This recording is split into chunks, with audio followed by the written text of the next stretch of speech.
आज का हमारा टॉपिक होगा टाइप्स ऑफ मिनरल्स के बारे में। मतलब कि आपने ये तो जान लिया कि मिनरल होता क्या, लेकिन मिनरल्स का टाइप कितने हैं, यानी कि कितने प्रकार के मिनरल्स हैं, है ना। इसी के बारे में आज हम लोग जानेंगे।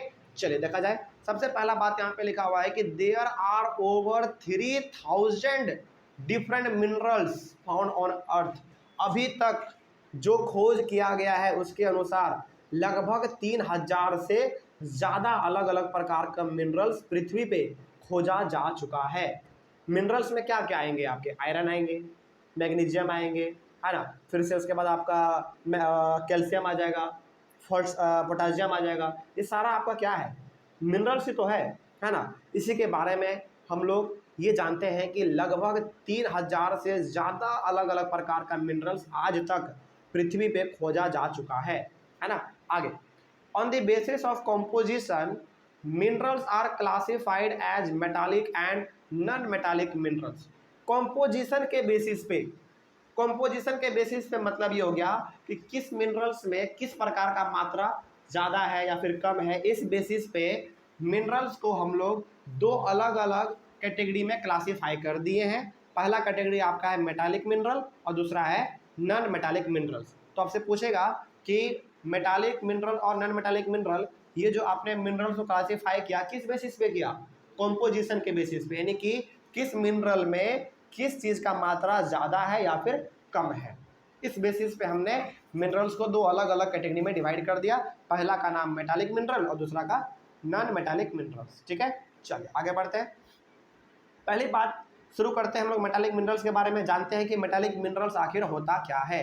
देखा जाए, minerals which contain metal are known as metallic minerals.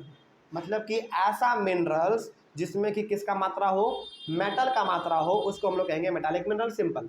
देखिए, मेटल से वर्ड निकला हुआ है आपका मेटालिक, है ना।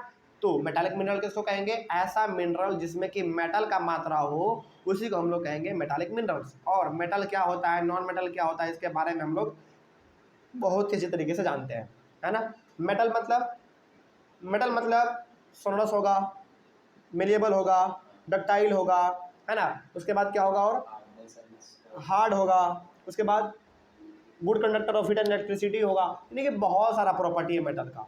तो जिस भी मिनरल्स में मेटल का मात्रा हो उसको हम लोग कहेंगे मेटालिक मिनरल। ठीक है ना। आगे, some examples of metallic minerals are iron ore, manganese और बॉक्साइट एटसेट्रा। ये कुछ हमारे यहाँ पे एग्जाम्पल्स दिए हुए हैं। जो एग्जाम्पल किसका है? मेटालिक मिनरल्स का है। यानी कि इन सभी में किसका मात्रा मिला हुआ होगा? मेटल का मात्रा मिला हुआ होगा, यानी कि इसमें मेटल का प्रॉपर्टी होगा। ठीक है, जैसे आयरन ओर हो गया, मैग्नीज हो गया, बॉक्साइट हो गया। ये कुछ ऐसे मिनरल्स हैं जिसमें कि मेटल का प्रॉपर्टी आपको देखने को मिल सकता है। ठीक है, आगे उसके बाद आपका आता है नॉन मेटालिक मिनरल्स। ये क्या है देख लीजिए। Minerals which does not contain metal are known as non metallic minerals. देखिए, मेटालिक था, उसके पहले वर्ड लग गया नॉन। नॉन का मतलब क्या? नहीं, है ना। तो जिस मिनरल्स में मेटल का प्रॉपर्टी नहीं हो, उसका मात्रा ना हो, उसको हम लोग कहेंगे नॉन मेटालिक मिनरल। सिंपल सी बात है ना, जस्ट इसका क्या है? अपोजिट है ना। तो डेफिनेशन भी याद रखना बड़ा आसान है। आगे बढ़ते हैं फिर। Some examples of non metallic minerals are limestone, mica, gypsum, coal and petroleum. ये सारा का सारा एग्जाम्पल किसका है? नॉन मेटालिक मिनरल्स का है। यानी कि इन सभी में आपको कभी भी मेटल का प्रॉपर्टी देखने को नहीं मिलेगा। एग्जाम्पल के तौर पे चलिए, आपके लिए हो सकता है कि वर्ड जो है लाइमस्टोन, माइका, जिप्सम नया हो सकता है कि ये सब आपके लिए वर्ड नया हो, लेकिन कोल और पेट्रोलियम तो वर्ड नया नहीं है। तो क्या कोयले में और पेट्रोलियम में क्या मेटल का होता है क्या कोई प्रॉपर्टी? नहीं, कोई प्रॉपर्टी इसमें नहीं है ना। तो नॉन मेटालिक मिनरल्स बेसिकली हम लोग किसको कहेंगे? जिसमें कि मेटल का प्रॉपर्टी या फिर मेटल का मात्रा बिल्कुल भी ना हो। एग्जाम्पल आपके सामने है ना। चलिए आगे बढ़ते हैं। तो मेटालिक मिनरल्स के बारे में और नॉन मेटालिक मिनरल्स के बारे में आपने पूरी तरीके से जान लिया। अब आगे एक चीज और लिखा हुआ है। क्या लिखा हुआ है देखिए। Metallic minerals are further classified as ferrous and non ferrous minerals. ये जो ऊपर में आपने पढ़ा ना मेटालिक मिनरल्स, इसको हम लोग क्या कर दिए? दोबारा, यानी कि पहली बात तो हमारा मिनरल्स दो प्रकार में बटा, किसमें किसमें? मेटालिक और नॉन मेटालिक। अब हम लोग मेटालिक को भी दो प्रकार में बांट रहे हैं।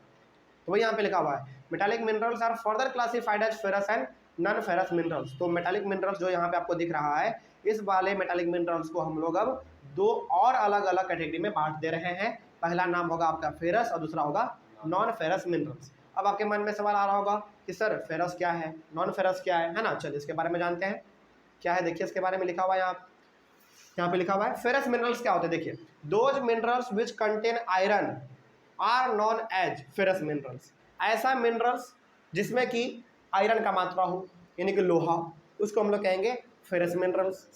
सीधा सा बात है। एग्जाम्पल देख लीजिए, some examples of ferrous minerals are iron ore manganese and chromites, है ना। कोई दिक्कत इसमें? तो ये कुछ एग्जाम्पल हो गए जिसमें कि आयरन का मात्रा आपको देखने को मिल सकता है ना। इसी को हम लोग कहेंगे फेरस मिनरल्स। आगे बढ़ते हैं फिर। उसके बाद नॉन फेरस मिनरल्स क्या है, जिसमें कि नहीं हो, सिंपल सी बात, जिसमें आयरन का मात्रा ना हो। तो those minerals which does not contain iron are known as non ferrous minerals, यानी कि ऐसा मिनरल्स जिसमें कि आयरन का मात्रा बिल्कुल भी ना हो, उसको हम लोग कहेंगे नॉन फेरस मिनरल्स। सिंपल सी बात है ना। एग्जाम्पल देख लीजिए, some examples of non ferrous minerals are gold. क्या गोल्ड में कभी होता है आयरन का मात्रा? लोहा का नहीं। क्या सिल्वर है? सिल्वर में आयरन का मात्रा है? नहीं। कॉपर में है क्या? लीड में है क्या? नहीं। तो इन सभी में आयरन का मात्रा बिल्कुल भी नहीं है। तो इन सभी को हम लोग क्या कहेंगे? Non ferrous minerals. ठीक है। चलिए इसी में किसी प्रकार का कोई समस्या नहीं ना। चलिए तो अगले वाले क्लास में हम लोग डिस्कस करेंगे एक्सट्रैक्शन ऑफ मिनरल्स। मतलब कि यदि मिनरल्स पाया जा रहा है कहीं पर भी, यदि हमको मालूम चल गया कि वहाँ पे मिनरल्स है, तो उसको हम लोग बाहर कैसे निकालेंगे, क्या क्या तरीका हमारे पास है बाहर निकालने का उसको, है ना। उसी के बारे में हम लोग बात करेंगे अपने अगले वाले क्लास में। इसमें कोई डाउट यहाँ तक? चलिए कोई डाउट नहीं है तो फिर थैंक यू वेरी मच।